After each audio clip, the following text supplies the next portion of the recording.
Acara diseminasi budaya positif di SDN 4 Banjarkembar dimulai. Assalamualaikum warahmatullahi wabarakatuh. Selamat siang dan salam bahagia. Yang terhormat Ibu Sri Nur Aini Rahayu Ningrum SPD selaku Kepala SD Negeri 4 Banjarkembar. Yang saya hormati Bapak Ibu Guru serta staf karyawan SD Negeri 4 Banjarkembar. Alhamdulillahirabbil alamin wassalatu wassalamu ala asyrafil anbiya'i wal mursalin sayyidina wa maulana Muhammadin wa ala alihi wa sahbihi ajma'in, amma ba'du. Puji syukur kehadirat Allah Subhanahu wa ta'ala yang telah melimpahkan rahmat dan karunia-Nya kepada kita semua, sehingga pada siang hari ini kita semua dapat berkumpul dalam acara diseminasi budaya positif di sekolah pada tanggal 21 Agustus 2024 dalam keadaan sehat walafiat.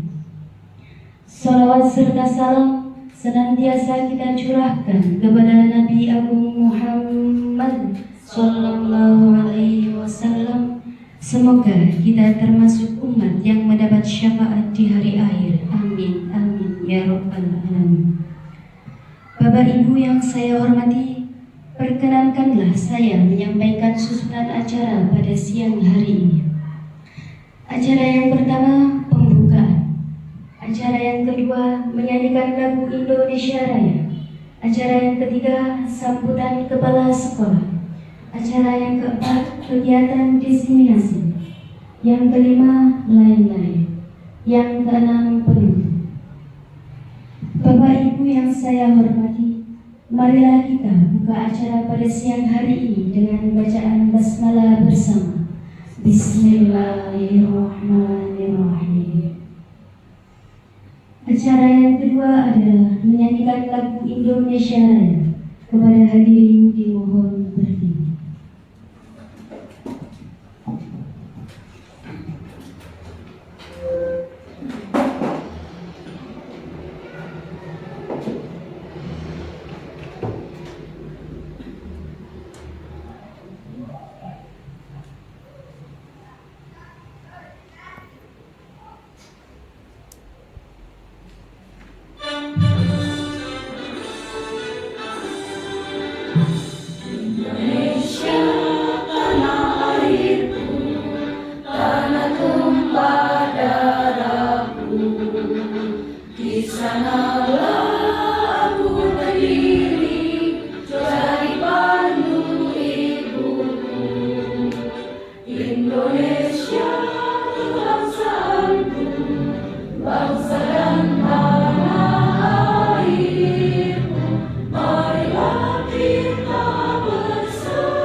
Hadirin dimohon duduk kembali.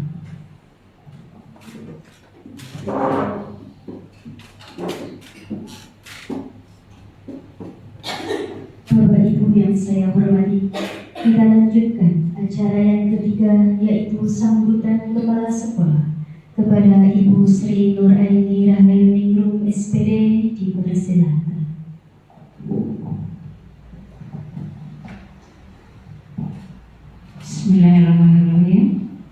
Assalamualaikum warahmatullahi wabarakatuh. Waalaikumsalam warahmatullahi wabarakatuh. Yang saya hormati pendidik dan tenaga pendidikan SD Negeri 4 Banjar Sumber, Pak Tia selaku guru penggerak di SD Negeri 4 Banjar Sumber, yang saya hormati pula yang saya banggakan. Pertama dan utama, marilah kita mengucapkan puji syukur kehadirat Allah Subhanahu wa Ta'ala yang telah melimpahkan berbagai kenikmatan kepada kita, sehingga pada siang hari ini kita dapat berkumpul dalam acara diseminasi budaya positif di SD Negeri 4 Banjarnegara. Sholawat dan salam marilah kita senantiasa sanjungkan kepada junjungan kita Nabi Agung Muhammad Sallallahu Alaihi Wasallam. Semoga kita menjadi umat beliau yang telah mendapat syafaat pada waktu yang akhir.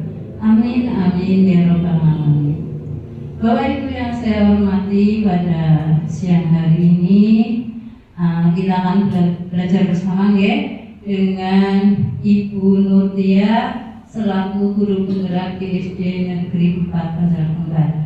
Mari kita simak bersama mengenai budaya-budaya positif yang ada di SD Negeri 4 Banjarnegara ini.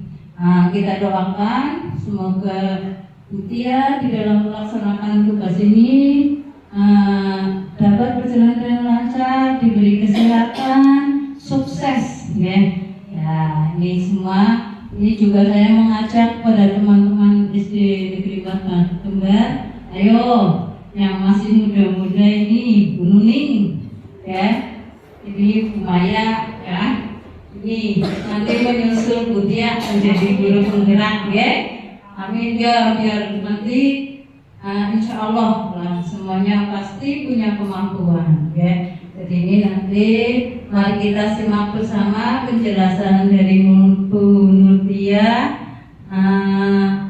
Kita nanti tinggal terapkan ya dalam kehidupan kita sehari-hari. Hanya ini yang bisa saya sampaikan, kurang lebihnya mohon maaf. Bila taufiq wal hidayah, wassalamualaikum warahmatullahi wabarakatuh. Waalaikumsalam warahmatullahi wabarakatuh.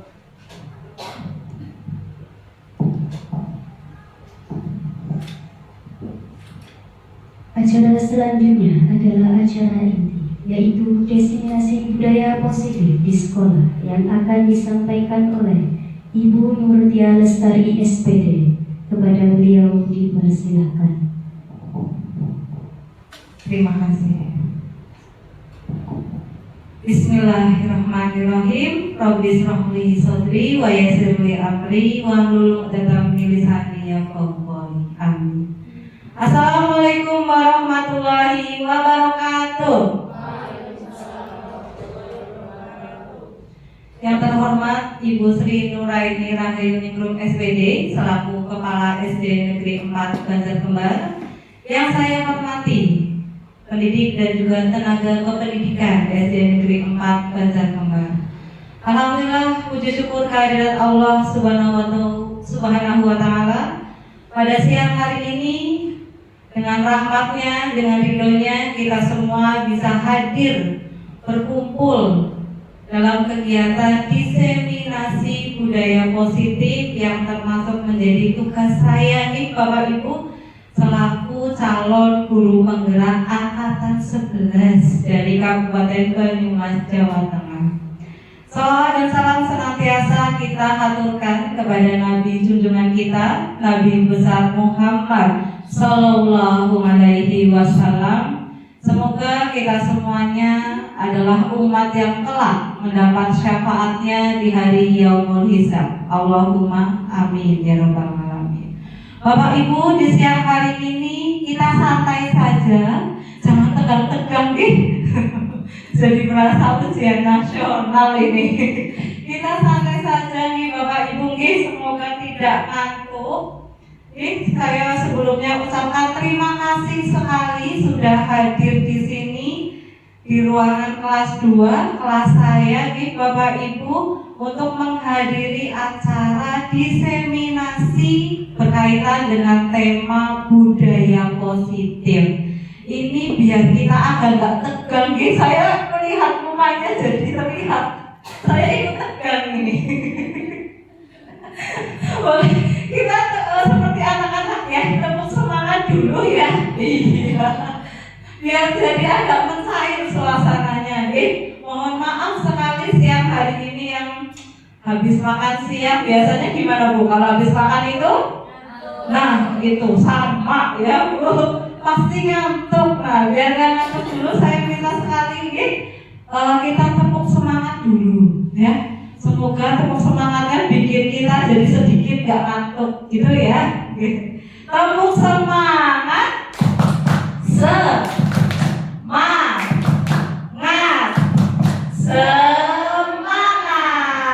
Iya, terima anak-anak boleh tepuk tangan dulu nih Bapak Ibu nih, biar tidak ngantuk. Pokoknya diseminasi kali ini kita tenang saja, jangan tegang-tegang. Saya dilihatin kan jadi ikut tegang ini. Saya ikut kampus ya Bapak Ibu ya. Nah, kita di sini saya di sini mendapatkan tugas yaitu untuk mendiseminasikan berkaitan dengan budaya positif. Sebelum masuk materi, izinkan saya nih Bapak Ibu bertanya dulu nih. Ada beberapa pertanyaan yang ada di layar. Yang pertama, ini gak ada pertanyaan benar atau salah, ini sesuai keyakinan kita masing-masing.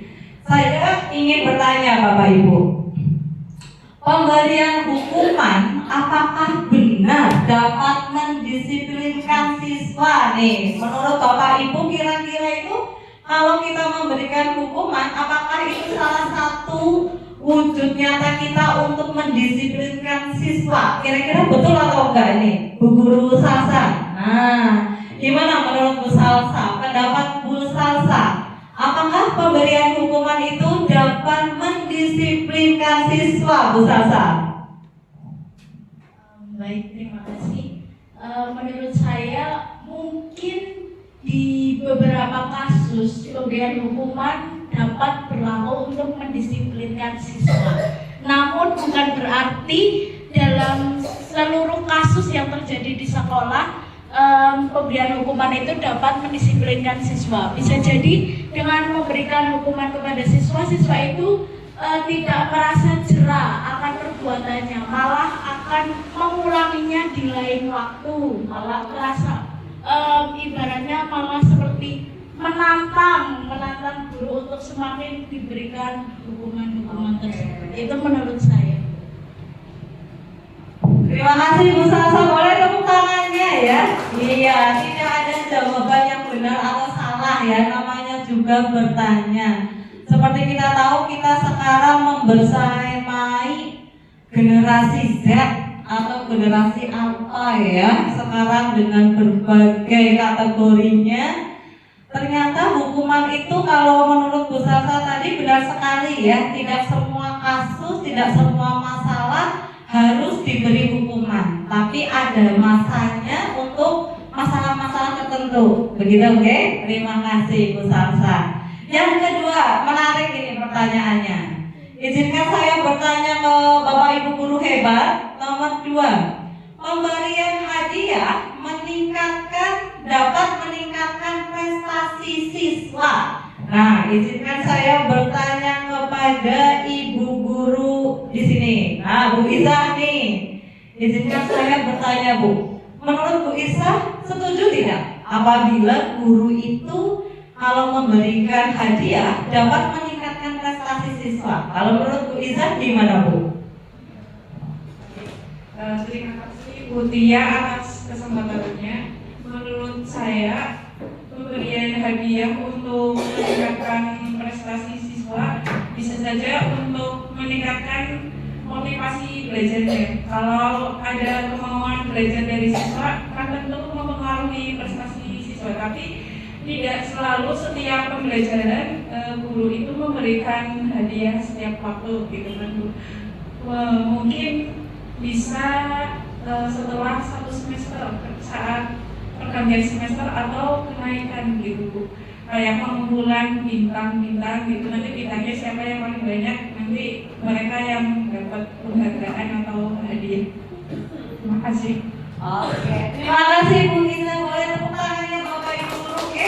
Untuk jawaban dari Bu Isa, ternyata boleh, tidak ada salahnya ya, sebagai salah satu wujud motivasi meningkatkan prestasi siswa. Hanya saja diberikannya tidak setiap hari, tapi ada momen-momen tertentu begitu.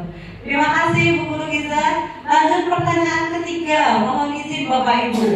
Guru harus mampu memberikan solusi untuk setiap permasalahan siswa atau kepada siswa atau murid kita yang bermasalah. Nah, saya izin bertanya kepada Bu Guru Nuning. Bu Nuning, benar tidak menurut Bu Guru Nuning? Guru itu harus mampu memberikan solusi untuk setiap siswa yang memiliki permasalahan di sekolah. Nah, mohon izin Bu Nuning, pendapat Bu Nuning bagaimana Bu?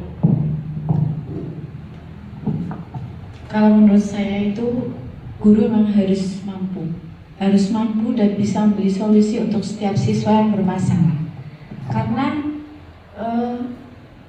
istilahnya guru itu bisa dikatakan sentral, dalam arti ketika anak itu mempunyai masalah, kalau gurunya itu bisa menguasai karakter anak didiknya, maka dengan mudah akan bisa mudah diarahkan, sehingga kita bisa menyelesaikan masalah apa yang akan kita cari solusinya. Seperti itu Bu Tia.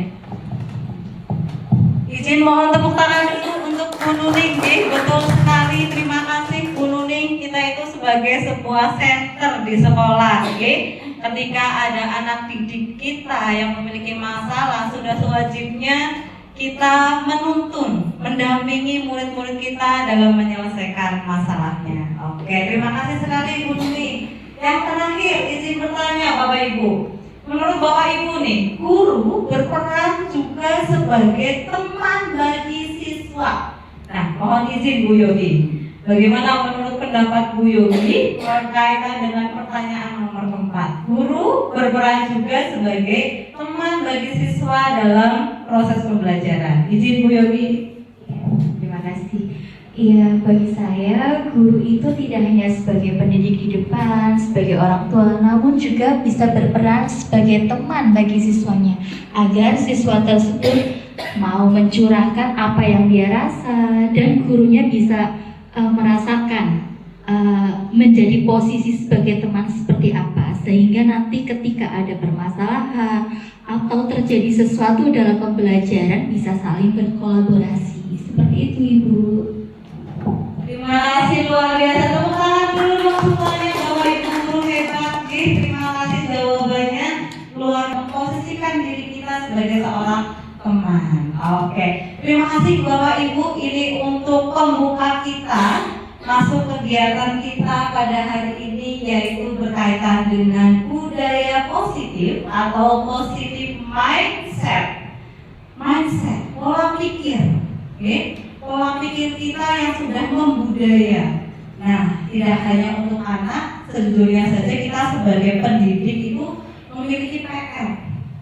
Bagaimana caranya kita juga bisa untuk selalu berbudaya positif untuk diri kita sendiri sebagai seorang pendidik. Ini PR juga untuk kita, dan kita harus bisa menjadi teladan menerapkannya ke anak didik kita. Nah, apa itu budaya positif? Merupakan perwujudan dari nilai-nilai atau keyakinan universal yang diterapkan di sekolah. Nah, keyakinan universal yang seperti apa? Yaitu sebuah keyakinan-keyakinan yang sudah kita percayai sesuai dengan norma-norma yang ada di masyarakat.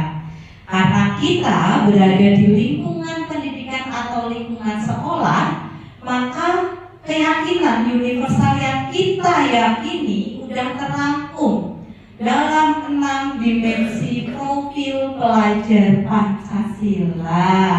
Izin Bapak Ibu, sudah 2 tahun ya kita menjalankan kurikulum merdeka ya, dengan penerapan profil pelajar Pancasila.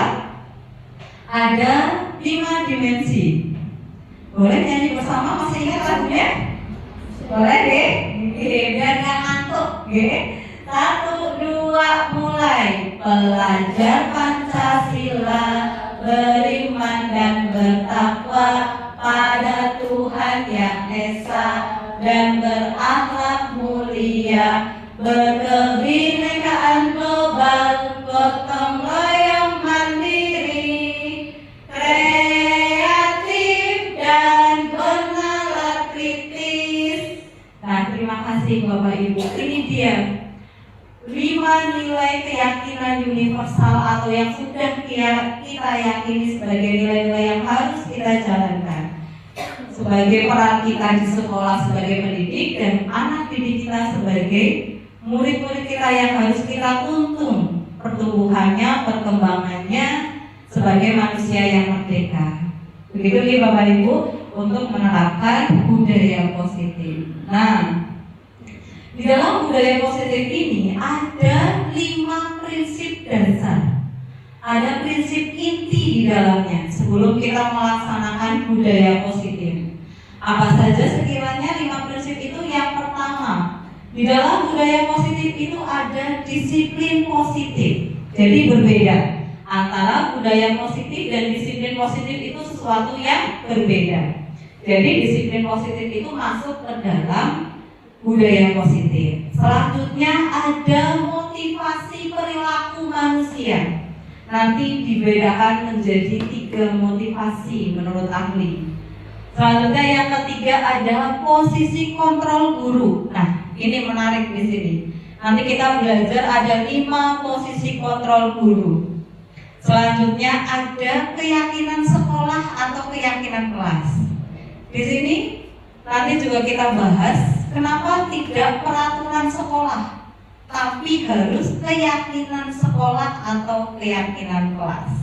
Bukan peraturan ya, tapi keyakinan. Dan yang terakhir ada segitiga restitusi. Mohon izin, dari 5 prinsip inti ini, apakah ada yang asing untuk Bapak Ibu semua? Yang mana kira-kira yang masih asing dari 5? Segitiga restitusi. Oke, nanti kita bahas bersama ya. Alhamdulillah kalau cuma 1 yang agak asing. Gak semuanya ya. Repot nanti. Nah, kita permainan dulu. Ada permainan yang namanya cobalah buka. Coba, saya minta tolong angkat tangan kanannya Bapak Ibu, izin. Nah, bayangkan di tangan kanan Bapak Ibu menggenggam. Bayangkan dulu ada sesuatu yang berharga yang Bapak Ibu itu sangat berharga untuk Bapak Ibu, untuk kehidupan Bapak Ibu. Benda ya, uang boleh, ya, surat tanah boleh, surat nikah boleh. Menurut Bapak Ibu, bayangkan di tangan kanan Bapak Ibu ada sesuatu yang berharga, benda yang berharga. Silakan. Sudah dibayangkan? Genggam seerat mungkin Bapak Ibu. Silakan digenggam seerat mungkin benda berharga yang sangat berarti untuk kehidupan Bapak Ibu. Nah, mohon izin dengan teman sebelahnya, teman sebelahnya silahkan rebut benda itu dengan sekuat tenaga. Boleh sambil diintimidasi, boleh dimarahi, boleh dikritikin. Coba silahkan ambil benda berharga itu ya dari tangan kanan temannya masing-masing. Coba silahkan diambil, direbut. Rebutnya pakai tangan kiri. Jadi tangan kanan menggenggam, tangan kirinya rebut benda berharga milik temannya. Nah, silakan. Tangan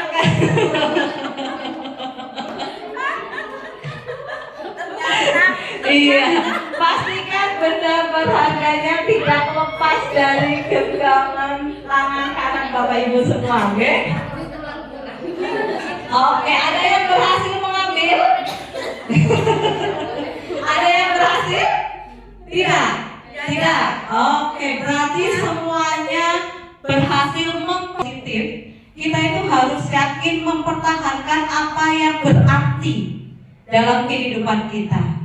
Jangan mudah hanya karena diintimidasi, diiming-imingi, sehingga apa yang menjadi keyakinan kita yang berarti untuk diri kita, kita mudah lepaskan. Itu guys, salah satu nilai yang dapat kita ambil dari permainan tadi. Cobalah buka.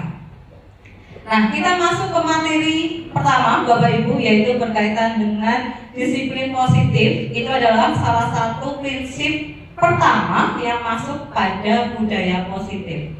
Kita bisa dilihat di sana, disiplin positif merupakan pendekatan disiplin yang mengajarkan tanggung jawab kepada anak untuk mengembangkan kesadaran diri berdasarkan nilai-nilai kebaikan. Nah, bedanya kalau disiplin positif itu merupakan sebuah kesadaran yang ada atau muncul dari dalam diri. Jadi disiplinnya itu bukan karena untuk mematuhi peraturan, bukan karena takut teguran, bukan karena pengen mendapat sesuatu reward. Jadi anak atau kita sebagai pendidik melakukan disiplin positif karena itu sudah dari keyakinan diri kita sendiri. Karena kita menghargai diri kita sendiri untuk melaksanakan sebuah disiplin positif, baik sebagai pendidik atau anak didik kita sebagai peserta didik. Begitu ya. Jadi kalau disiplin positif itu adalah memahami dan menyadari tindakan berdasarkan motivasi internal atau yang berasal dari kesadaran diri sendiri, karena memang murni menghargai apa yang ada dalam dirinya.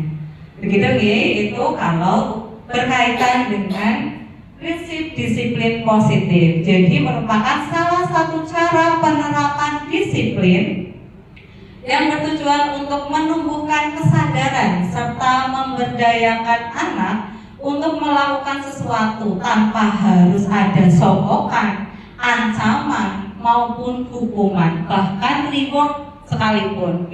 Jadi murni kita atau anak melakukan sesuatu disiplin diri ya memang dari dalam diri sendiri. Begitu bukan karena menakuti suatu aturan atau sebagainya. Untuk prinsip inti yang kedua berkaitan dengan budaya positif, tadi yang pertama adalah disiplin positif, yang kedua yaitu motivasi perilaku manusia. Kita sebagai manusia itu cenderung memiliki motivasi yang berasal dari diri sendiri atau internal, dan juga motivasi yang berasal dari luar atau eksternal. Di sini ada 3 Bapak Ibu. Yang pertama, motivasi untuk menghindari ketidaknyamanan atau hukuman. Itu motivasi yang pertama. Motivasi yang kedua, untuk mendapatkan imbalan atau penghargaan dari orang lain. Itu motivasi yang kedua. Yang ketiga, untuk menghargai diri dan menjadi orang yang diinginkan sesuai dengan nilai-nilai yang dipercaya. Dari 3 motivasi ini, mohon izin Bapak Ibu, sekiranya mana motivasi yang internal hanya 1 dan mana motivasi yang berasal dari eksternal, yang mana? Mohon izin menurut Mbak Bu Guru Mia. Nah, yang mana? Yang dari internal yang mana, yang eksternal yang mana untuk ketiga ini? Kalau internal menurut saya untuk menghargai diri dan menjadi orang yang diinginkan sesuai dengan nilai-nilai yang dipercaya. Betul. Kalau yang eksternal mohon izin Bu Guru Mia ya, mohon izin. Tadi betul sekali, yang internal adalah untuk menghargai diri dan menjadi orang yang diinginkan sesuai dengan nilai-nilai yang dipercaya. Berarti untuk yang eksternal yang mana menurut Bu Mia? Orang lain. Oke, kalau yang ketiga untuk menghindari ketidaknyamanan atau hukuman atau melanggar peraturan, menurut Bu Mia internal atau eksternal? Kalau menurut saya itu internal. Oke, terima kasih, tepuk tangan dulu dong Bapak Ibu. Oke, terima kasih. Nah, yang tertulis. Nah, ketika kita melakukan sesuatu tapi karena menghindari mendapat hukuman, berarti itu berasal dari diri atau dari luar, Bapak Ibu? Dari luar, oke, betul. Jadi yang pertama itu adalah motivasi eksternal, karena dia melakukan sesuatu itu karena menghindari hukuman, bukan karena kesadaran diri sendiri, bukan karena ingin disiplin positif sendiri. Yang kedua, betul sekali Bu Mia, ini apalagi melakukan sesuatu untuk mendapatkan imbalan atau penghargaan dari orang lain. Itu sudah jelas nih, motivasinya adalah dari luar atau eksternal. Nah, sedangkan untuk yang terakhir, ketika kita melakukan sesuatu karena kita memang menghargai diri dan juga ingin menjadi orang yang diinginkan, sesuai dengan nilai-nilai yang diyakini, itu adalah motivasi internal atau berasal dari dalam diri sendiri. Tidak peduli ada peraturan, ada hukuman atau apapun.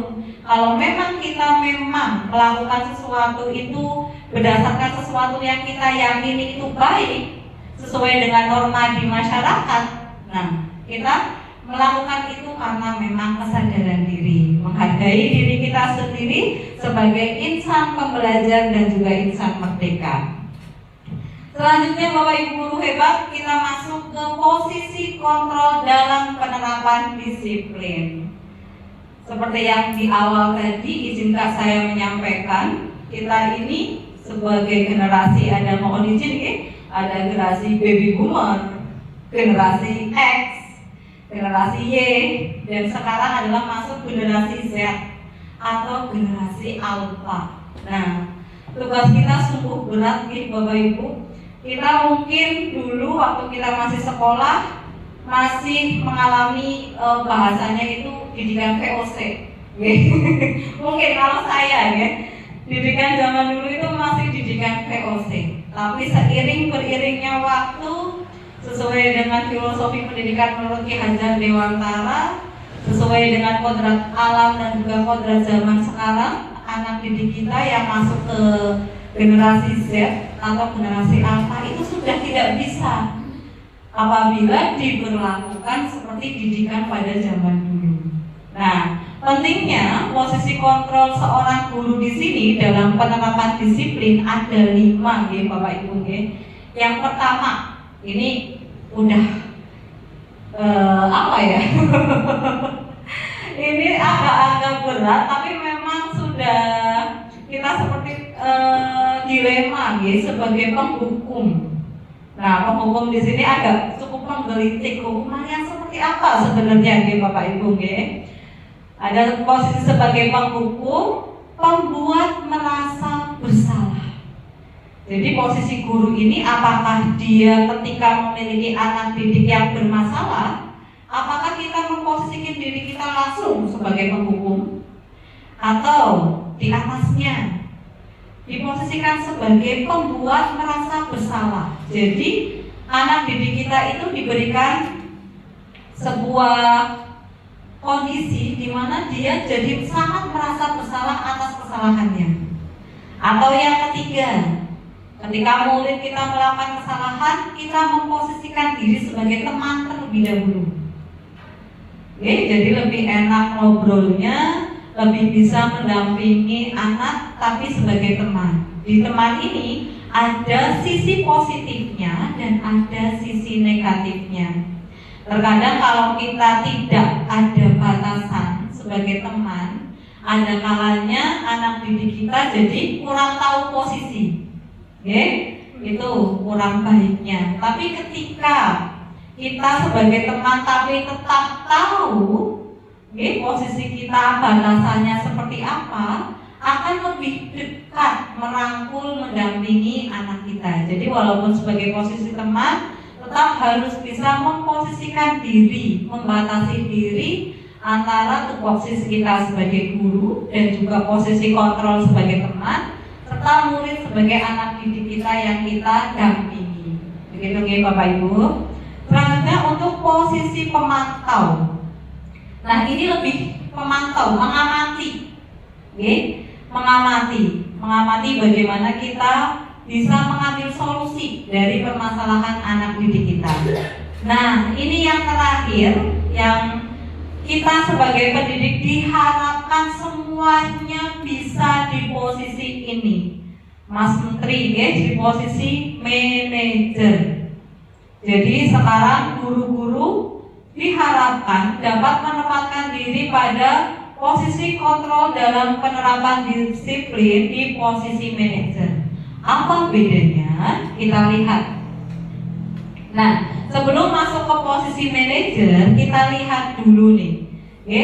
Berdasarkan tadi ada perbedaan antara hukuman, konsekuensi, dan juga restitusi. Kita sudah tidak asing dengan kata hukuman dan konsekuensi, ya tidak Bapak Ibu?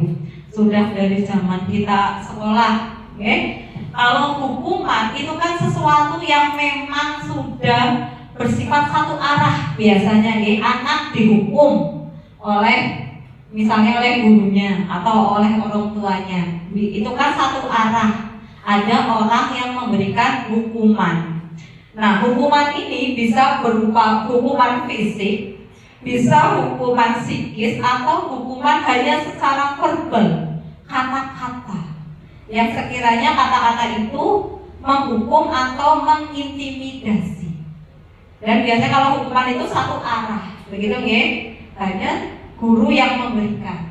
Bedanya hukuman dengan konsekuensinya. Nah, kalau konsekuensi itu sesuatu yang sudah menjadi kesepakatan. Ketika salah seorang melanggar keyakinan kelasnya atau keyakinan di sekolah, konsekuensinya apa? Seperti itu. Jadi bedanya hukuman dengan konsekuensi itu, kalau konsekuensi sudah terencana, sudah disepakati, dan biasanya dibuat oleh tidak hanya satu pihak. Begitu ya. Jadi konsekuensinya itu kesepakatan, apabila melanggar konsekuensinya apa. Nah, yang menarik yang ketiga, restitusi. Sesuai tadi, ini kata masih asing. Apa itu restitusi? Proses menciptakan kondisi bagi murid untuk memperbaiki kesalahan mereka, sehingga mereka bisa kembali kepada jati diri mereka dengan karakter yang kuat. Nah, restitusi ini adalah sebuah dialog Bapak Ibu. Jadi dialog yang terencana.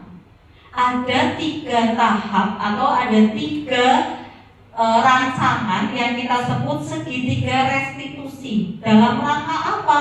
Untuk memperbaiki kesalahan. Jadi ketika anak melakukan kesalahan, guru atau pendidik diharapkan memberlakukan restitusi ini dengan 3 tahapan, sehingga disebut segitiga restitusi. Nanti kita akan bahas Bapak Ibu. Nah, kita masuk ke posisi kontrol yang wajib bisa dibilang dimiliki oleh kita sebagai seorang pendidik, yaitu posisi manajer. Mungkin kalau di kantor manajer sudah enak gitu ya. Tapi ketika kita di sini sebagai seorang pendidik, PR-nya banyak apabila kita memposisikan diri kita sebagai seorang manajer. Bagaimana pendidik itu sebagai seorang manajer? Jadi guru melakukan kerjasama dengan murid, memberi tanggung jawab atas perilaku mereka dan mendukung mereka dalam menemukan solusi atas masalah yang mereka hadapi. Ini kelihatannya sebuah paragraf yang mudah dipahami, tapi pada pelaksanaannya, ketika anak melakukan kesalahan, kita diminta untuk pertama, jangan langsung mengintimidasi. Tapi kita apa? Nanti ada tahapannya. Ada 3 tahapan. Yang kedua, Bapak Ibu, posisi manajer mengacu pada restitusi yang memungkinkan murid menjadi manajer bagi diri mereka sendiri, serta menciptakan identitas positif dan juga menghasilkan keberhasilan dalam diri mereka.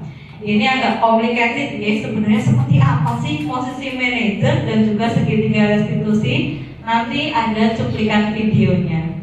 Nah, Bapak Ibu semuanya, kita sebagai seorang pendidik dan tenaga kependidikan, tujuan akhir dari 5 posisi kontrol tadi apa saja Bapak Ibu?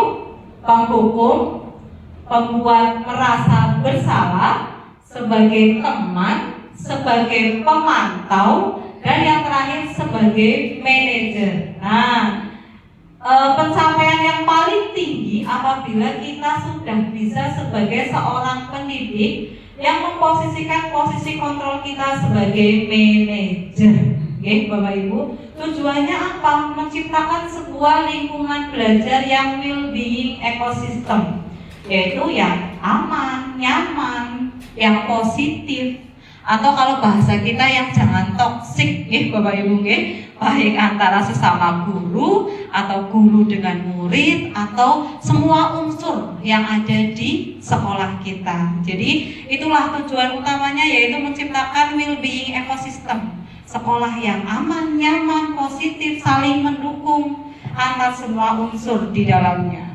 Kita lanjut. Nah, ini pertanyaan yang tadi. Sebelum masuk ke segitiga restitusi, izinkan saya bertanya Bapak Ibu, mengapa disebut keyakinan kelas, bukan peraturan kelas? Nah, mohon izin nih, Bu Guru Yogi nih, kenapa Bu? Kita tuh lebih harus menyebutkan keyakinan kelas, bukan peraturan. Nah, kalau menurut pendapat Bu Yogi, bagaimana Bu? Ya, terima kasih. Kenapa keyakinan kelas? Kenapa bukan peraturan kelas? Kalau peraturan biasanya kan sudah ditentukan, sedangkan siswa itu tidak dilibatkan. Tapi kalau keyakinan kelas ini dibentuk dan disusun oleh guru dan juga melibatkan anak didik, sehingga diinginkannya itu anak-anak akan bertanggung jawab atas apa yang mereka susun itu, ya. Jadi tidak ada istilahnya anak-anak melakukan itu dengan paksaan, tapi penuh dengan tanggung jawab dan ikhlas melakukan apa yang telah mereka susun itu dan mereka yakini. Seperti itu Ibu Tia. Kita tidak membuat peraturan kelas, ya. Kalau peraturan kelas atau peraturan sekolah, mohon maaf, dibuat hanya satu pihak biasanya, tanpa melibatkan unsur-unsur yang juga terlibat di dalamnya. Berbeda dengan keyakinan. Kalau keyakinan kelas, saat kita membuatnya, kita bersama-sama dengan anak didik kita. Kalau di sekolah, berarti semua pemangku kebijakan juga diikutsertakan. Itu keyakinan.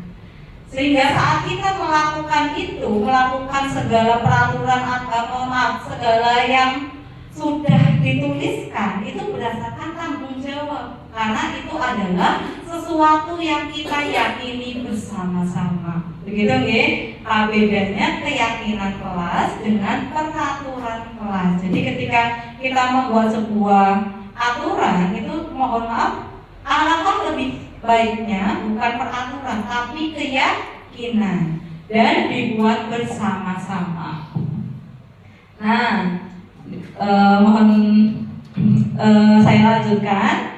Keyakinan kelas dibuat berdasarkan kesepakatan antara guru dan juga siswa, serta bersifat universal, umum, sesuai dengan norma-norma yang diyakini dalam masyarakat. Karena ini di lingkungan sekolah, berarti yang diyakini di lingkungan sekolah. Oke. Selanjutnya, kalau peraturan itu biasanya hanya dibuat oleh guru, hanya satu anak saja.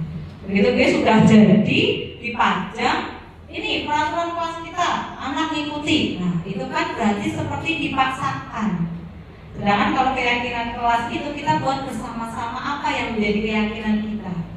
Gitu perbedaannya. Nah, keyakinan dan peraturan kelas, saya ingin bertanya ke Bapak Ibu guru hebat semuanya.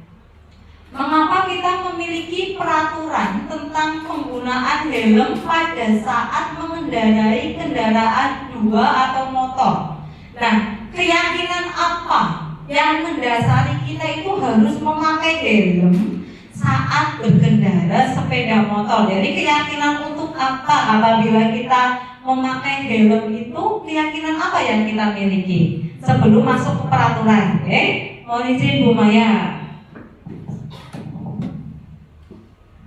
Ya, motor itu untuk melindungi dirinya sendiri.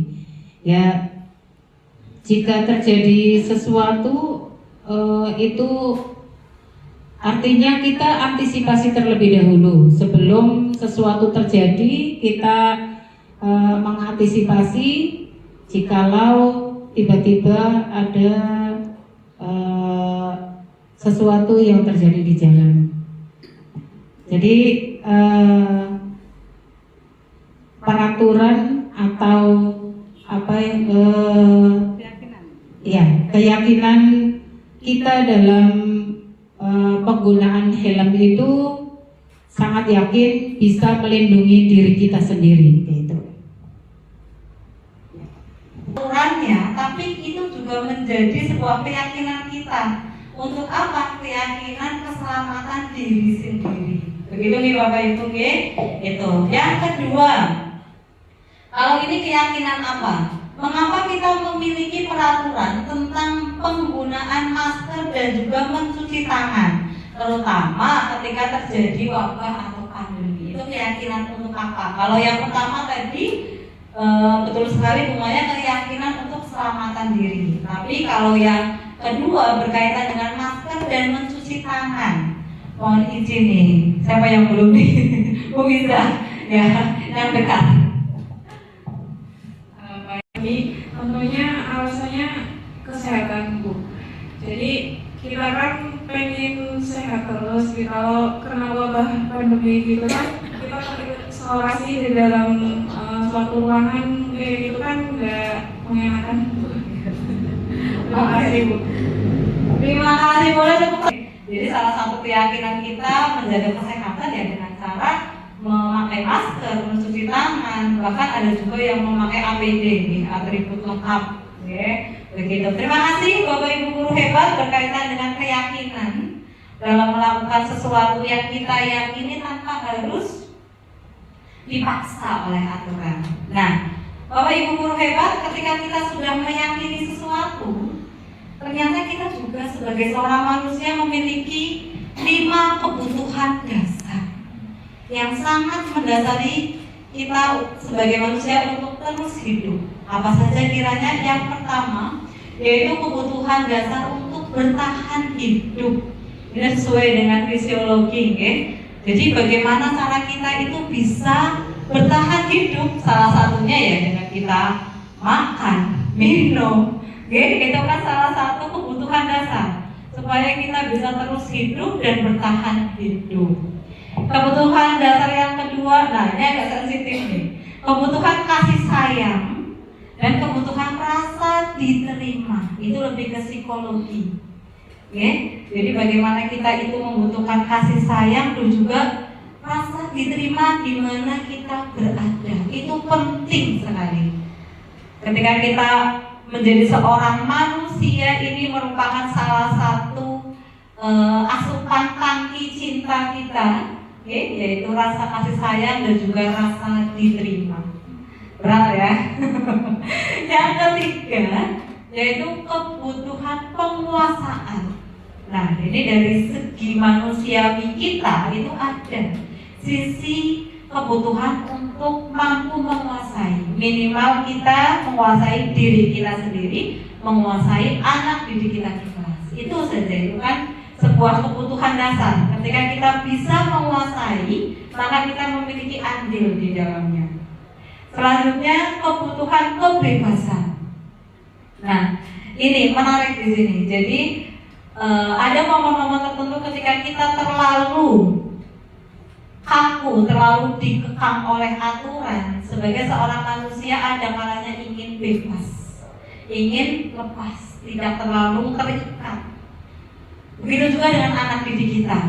Ketika kita membuat peraturan yang begitu rumit, begitu strict untuk anak didik, itu pasti anak biasanya kalau usia-usia lebih dewasa itu ada memberontaknya, ingin lepas, ingin bebas.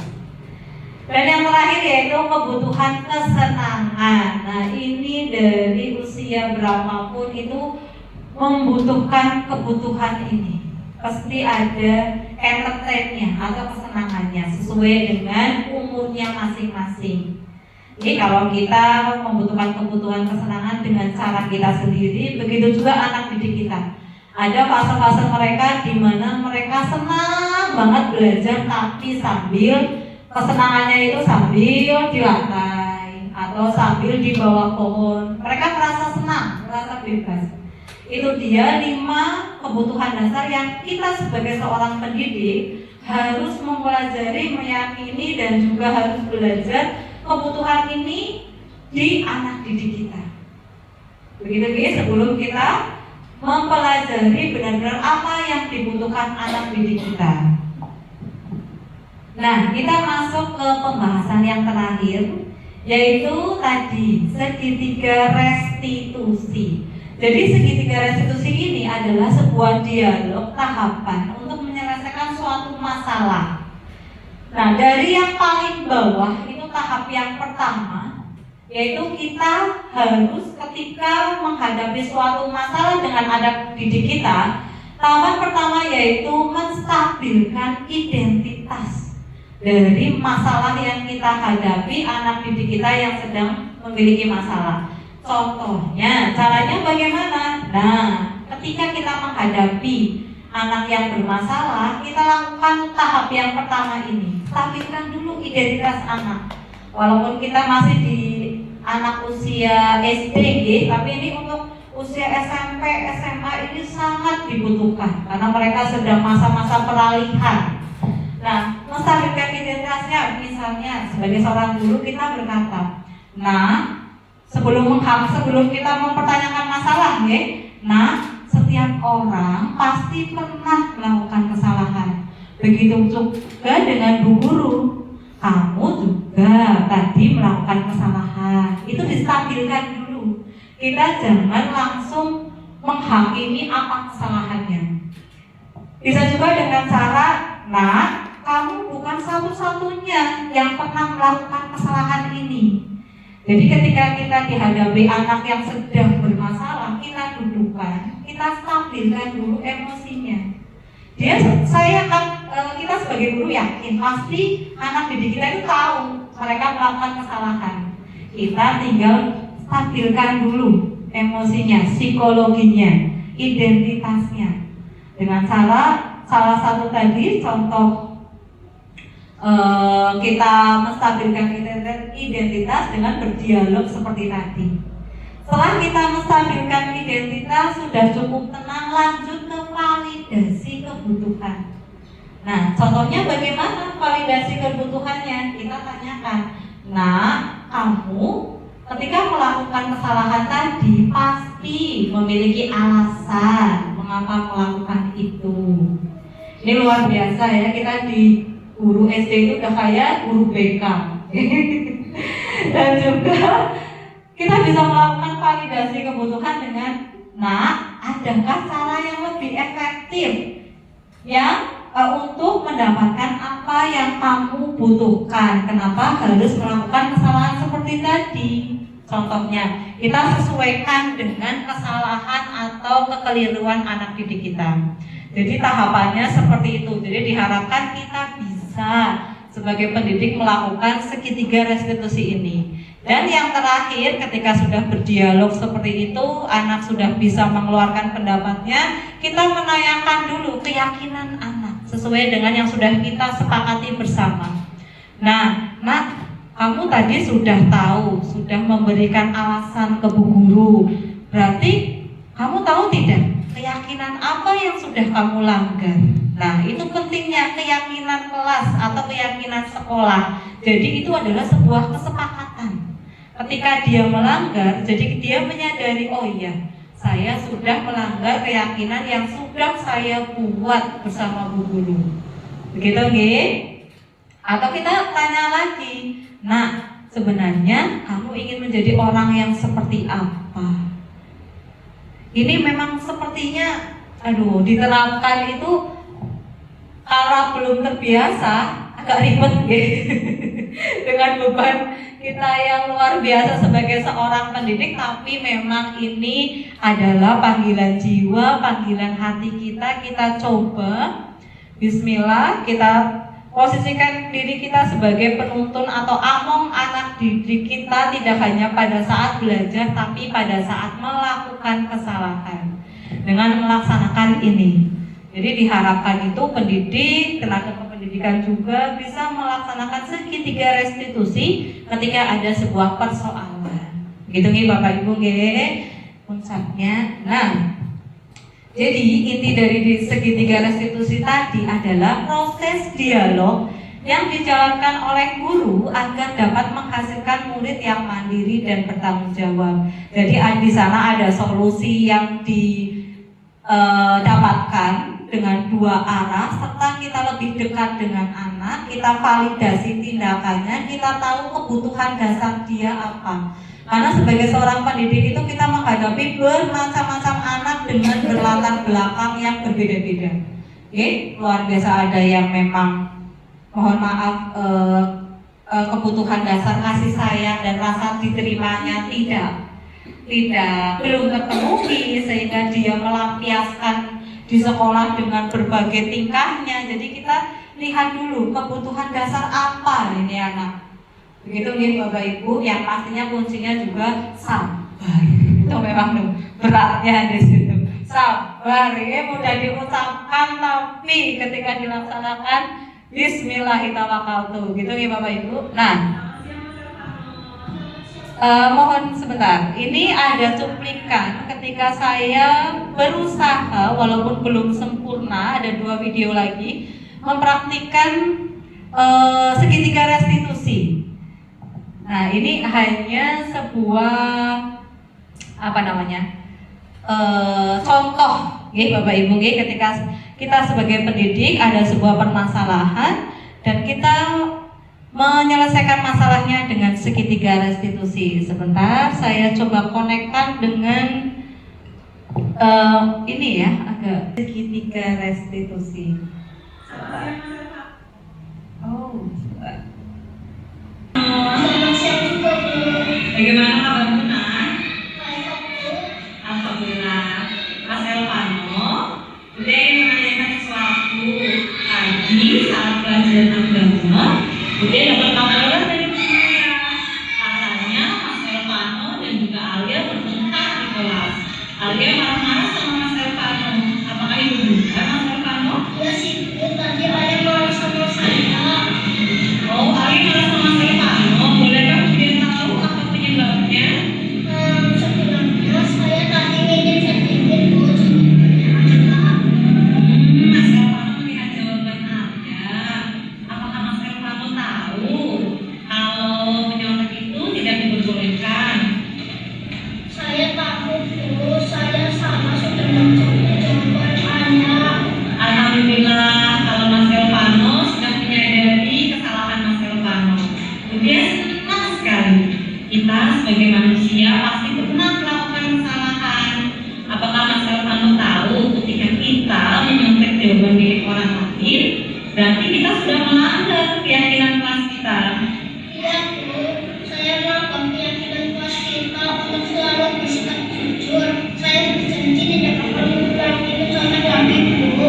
Alhamdulillah Mas Elvano sudah menyadari kesalahan Mas Elvano dan sudah berjanji tidak akan mengulangi kesalahan Mas Elvano lagi. Dia senang sekali. Terima kasih. Sekarang kembali lanjutkan istirahat ya. Baik Bu, terima kasih. Nah, itu dia Bapak Ibu, sekilas penyelesaian permasalahan ketika ada seorang anak yang melanggar keyakinan kelasnya untuk bersikap jujur.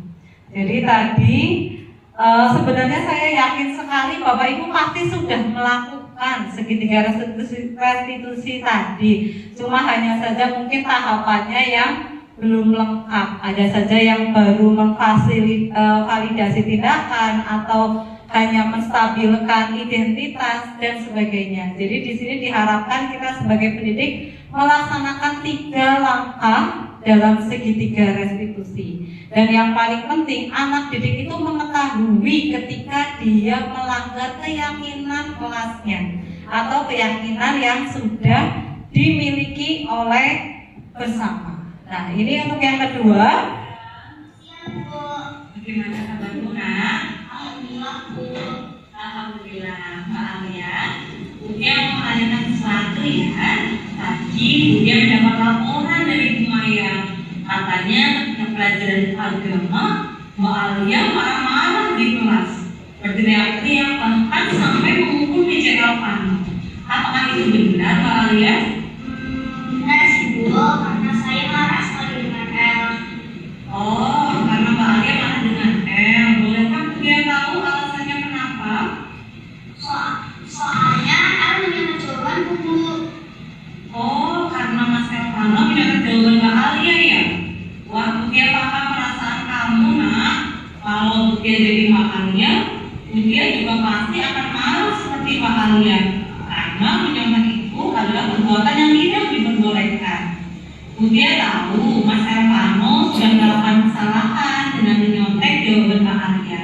Tapi Mbak Alia juga melakukan kesalahan apabila sampai marah-marah, berteriak-teriak, bahkan sampai memukul meja. Apakah Mbak Alia tahu itu juga adalah tindakan yang salah? Iya sih Bu, saya juga salah, sudah marah-marah bahkan memukul mejanya El. Alhamdulillah kalau Mbak Alia sudah paham kesalahan Mbak Alia. Ketika Mbak Alia marah-marah, berteriak-teriak, bahkan sampai memukul meja, apakah Mbak Alia paham kalau Mbak Alia sudah melanggar keyakinan kelas kita? Iya Bu, saya melanggar keyakinan kelas kita untuk menjaga ketertiban kelas. Saya berjanji akan lebih sabar dan tenang Bu ketika marah. Alhamdulillah Mbak Alia sudah menyadari kesalahan Mbak Alia. Mbak Alia juga sudah berjanji akan lebih tenang dan sabar ketika marah. Budia yakin Mbak Alia akan menjadi anak yang baik. Jangan diulangi lagi ya. Baik Bu, terima kasih. Sekarang silakan kembali istirahat. Nah, itu dia Bapak Ibu sebagai salah satu contoh penerapan segitiga restitusi ketika kita menghadapi sebuah permasalahan yang ada di sekolah. Jadi kita harus menstabilkan identitas dulu, validasi kebutuhan dulu, setelah itu menanyakan keyakinannya. Begitu nih Bapak Ibu, walaupun masih kurang sempurna, saya yakin sekali Bapak Ibu sudah melaksanakan dari salah satu tahapan segitiga restitusi. Nah, Bapak Ibu, ini adalah slide terakhir.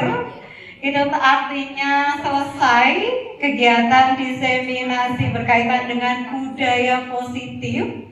Kita sebagai orang pendidik, kita masuk dulu ke tanya jawab. Apakah ada yang mau ditanyakan atau sudah paham semua? Saya harapkan belum paham pun jangan bertanya. Gimana Bapak Ibu? Apa sudah paham? Alhamdulillah, saya juga sangat berterima kasih Bapak Ibu walaupun banyak sekali kekurangan dalam penyampaian saya, karena sesungguhnya kekurangan itu datang dari diri saya sendiri dan kesempurnaan hanya milik Allah. Terima kasih. Sekian dari saya. Billahi taufiq wal hidayah. Wassalamualaikum warahmatullahi wabarakatuh. Saya kembalikan ke MC-nya.